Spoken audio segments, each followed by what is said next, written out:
2 گھنٹے کی ملاقات کے بعد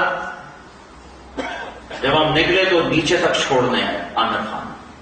آج کے بعد میں نے کہا ایک ملاقات اور ہو جائے گا، ضرور ہوگی.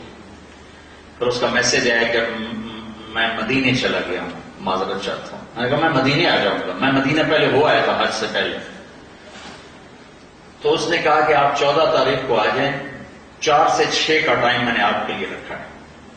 تو میں جنید اور ایک اور ساتھی ہم دوبارہ وہاں چلے 4 بجے. 4:15 ہم اس کے ساتھ ہماری چٹنگ شروع ہوئی.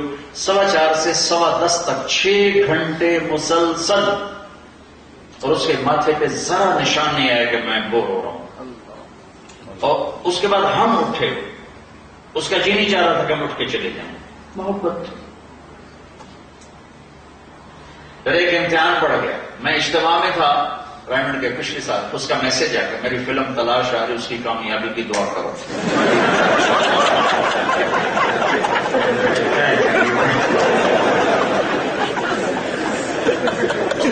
اب کیا کروں؟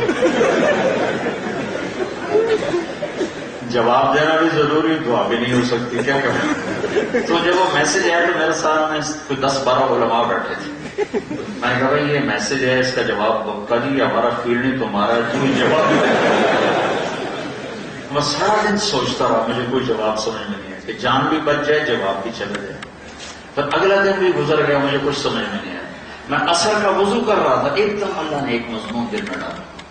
تو میں نے فوراً بیٹھ کے اس کو میسج کیا کہ عامر بھائی جو کریٹو ہوتا ہے نا ذہن، یہ اللہ کسی کسی کو دیتا ہے. تخلیقی ذہن یہ اللہ تعالیٰ کسی کسی کو دیتا ہے، ہر ایک کو نہیں دیتا.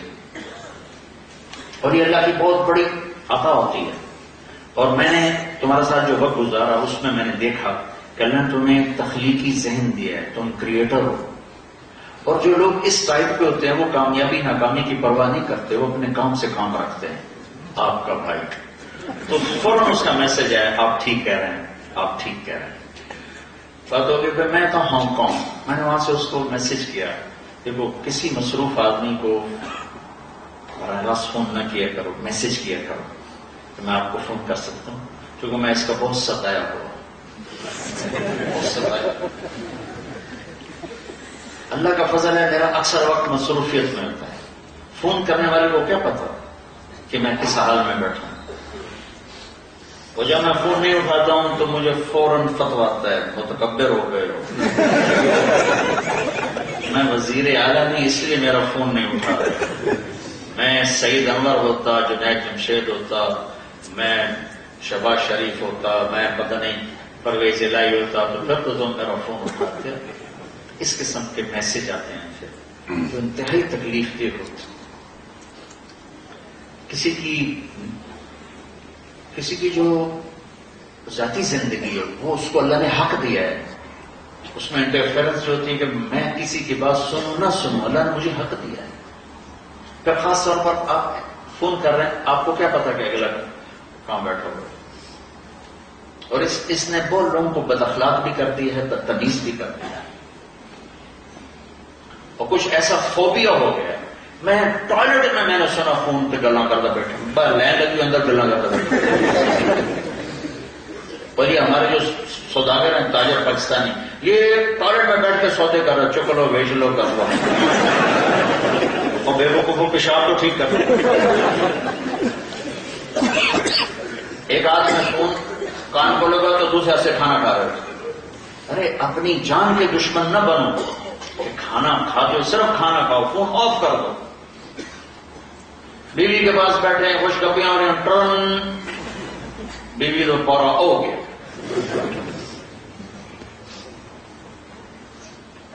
آپ ان سے سبق سیکھو جو ہفتہ اتوار چھٹی کرتے ہیں، واقعی چھٹی کرتے ہیں، فون بھی ان کا آف ہو. تمہیں کون سا ہابڑا پڑ گیا ہے کہ سوتے ہوئے فون، بیوی کے پاس بیٹھے ہوئے فون. کسی کی نجی زندگی میں، پرائیویٹ زندگی میں اس قدر دخل اندازی، یہ بدتمیزی کی انتہا ہے. کیونکہ میں اس کا دکھی ہوں، اس لیے مجھے نہیں پتا یہاں دوبارہ کیا دستور ہے، لیکن میرے ساتھ یہی ہوتا ہے کہ ایک نمبر سے 30 کالیں آ رہی ہیں. ایک دفعہ میں بھول گیا فون بند تھا، میں رات کو نفلوں میں تھا، جب سلام پھیر کے بستر پہ آیا تو دیکھا 80 کال ایک نمبر سے آئی تھی، ایک نمبر سے 80۔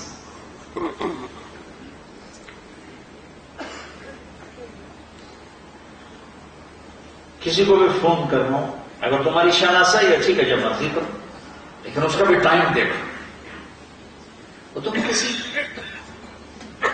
تمہاری شناسائی نہیں، آدمی مصروف ہے، اس سے اجازت تو لے لو، میں آپ کو فون کر سکتا ہوں۔ ملاتے جا رہے ہیں، ملاتے جا رہے ہیں، ملاتے جا رہے ہیں، ملاتے جا رہے ہیں، رات 12 فون کھلا رہے گا، انسان ہے، کوئی 1:30 بجے کے قریب ٹم میری آنکھ کھل گئی، میں کہا کوئی مصیبت میں ہوگا جو آپ فون کر رہے ہیں؟ جی مولانا صاحب مسئلہ پوچھنا تھا تو ٹوائلٹ میں دعا پڑھ سکتے ہیں کہ نہیں پڑھ سکتے؟ منہ دے تو مجھے 1:30 بجے یہی یاد آتا ہے۔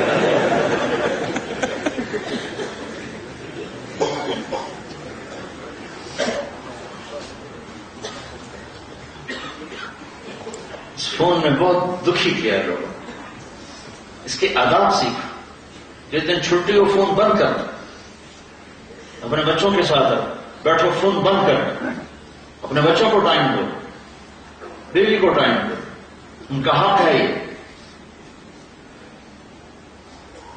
وہ میرا بھائی ہارٹ اسپیشلسٹ ہے، وہ فون بند نہیں کر سکتا ہے، پتہ نہیں کب کوئی ایمرجنسی آ جائے، کب تو میں اس کے گھر ہوتا ہوں تو میں اپنی بھابھی بیچاری کی بے بسی دیکھتا ہوں، وہ لگی ہوتی ہے کبھی موڈ میں کبھی ضرورت میں، اوپر سے ٹن تو بیچاری کا وہ پارا جاتا ہے، لیکن وہ بھی جانتی ہے کہ بیچارہ بے بس ہے، کہ چونکہ ہارٹ کا مرض ایسا ہے کہ ہر وقت ایمرجنسی ساتھ لگی ہوئی، تو انتہائی ڈسٹرب ہے بیچاری وہ خامد کے فونوں سے۔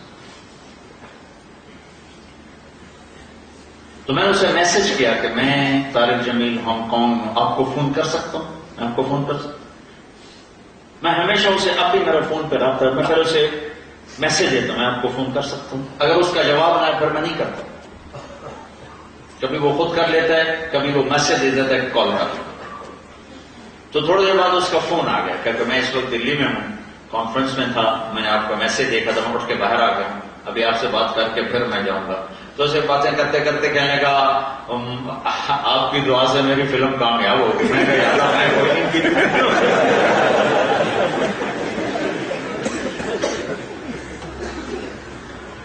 بھائیو محبتیں بانٹو، نفرت تو پہلے ہی بہت پھیل چکی،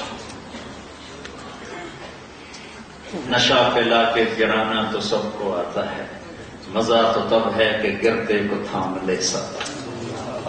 برے کو برا کہنا کون سا مشکل کام ہے، برے کا ہاتھ پکڑ کر سینے سے لگانا، برائی سے نکالنا، کام تو یہ ہے۔ میں نے بہت لمبی بات کر دی، میں معذرت چاہتا ہوں، معافی چاہتا ہوں، مجمع بھی بہت زیادہ ہے، مستورات بھی ہیں، اور اس کے ذریعے سے آگے پتہ نہیں کہاں کہاں پیغام جا رہا ہے، اور ہر گھر کا یہ روگ ہے کہ دل پھٹے ہوئے ہیں، اور اس کے پیچھے 2 چیزیں، ایک زبان کا غلط استعمال ہے، ایک دل کا بغض ہے، 2 پہ قابو پالو، زبان پہ قابو پانا سیکھو، چونکہ اونچ نیچ ہمیشہ رہے گی، اور اپنے دل کو بغض سے دھونا سیکھ لو، تو انشاءاللہ العزیز اللہ تبارک و تعالیٰ آپ کو یہاں بھی جنت کا مزہ چکھائے گا اور آگے بھی جنت کا۔ میں نے اپنی بیگم سے کہا کہ تیرے اخلاق کا پتہ چلے گا جب تو ساس بنے گی، ماں ہو کر تو ہر ماں بچوں پہ فدا ہوتی ہے، جس دن تو بہو گھر میں لائی اور اس کے ساتھ تو نے بیٹی والا معاملہ کیا تو پھر میں تیرے اخلاق کو سلام کروں، اور میں اللہ کا شکر ادا کرتے ہوئے کہہ رہا ہوں کہ اس نے اس کو تیسری بیٹی بنایا، میری 2 بیٹوں نے اس کو تیسری بیٹی بنائی، اور میں نے اسے سمجھایا کہ دیکھو میرا اور تیرا یوسف کی بیوی پر کوئی حق نہیں، میرے بڑے بیٹے کا نام، میں کہا تیرا اور میرا آنے والی پر کوئی حق نہیں ہے، وہ ہمیں پوچھے اس کا احسان ہے، وہ نہ پوچھے تو کبھی اسے گلا نہ بنانا، کیونکہ اس کے ذمہ کوئی، یوسف کے ذمہ ہے تیری میری خدمت کرے حال پوچھے، لیکن اس کی بیگم کے ذمہ تیرا اور میرا کوئی حق نہیں۔ تو اللہ کے فضل سے اس کو نبھایا، میں تو ویسے ہی باہر رہتا ہوں بہت کم، میں تو اپنے بچوں کے پاس نہیں بیٹھتا ہوں، تو مجھے تو موقع نہیں ملتا ہے، لیکن اس نے اس کو نبھایا اللہ کے فضل و کرم سے۔ تو اپنے گھروں کو اگر خوبصورت بنانا ہے تو چیزوں سے نہیں بنتے گھر خوبصورت، رویوں سے گھر خوبصورت بنتے ہیں، ڈیلنگ سے، بول سے، میٹھا بول دلوں کو جیت لیتا ہے اور ایک کڑوا بول دلوں میں آگ بھر دیتا ہے۔ تو میرے بھائیوں، بہت بڑا مجمع ہے اور بیان بھی 2.5 گھنٹے تک ہو چکا ہے۔ میں آپ سب بھائیوں سے ایک تو یہ گزارش کرتا ہوں کہ آپ اس ایمانی زندگی کو سیکھنے کے لیے اللہ کی راہ میں وقت لگانے کی نیت کرو۔ کرتے ہو نا سارے؟ 4 مہینے چلے کا ارادہ کرتے ہو؟ کون سال کے اندر اندر 4 مہینے چلا لگا لے گا؟ سال کے اندر اندر کون لگا لے گا؟ چلو سب کی تشکیل ہو گئی۔ آپ کا یہ مرکز ہے، اکثر مجمع تو شہر کا ہوگا، یہاں جمعرات کو بیان ہوتا ہے، اس میں جایا کرو۔ ایک ویکینڈ جماعت میں لگایا کرو۔ 24 گھنٹے کی زندگی میں صرف 5 نمازیں ہیں، ان کو قابو رکھو، ہاتھ سے جانے نہ دو۔ اور صبح سے شام تک، شام سے صبح تک اس زبان پہ قابو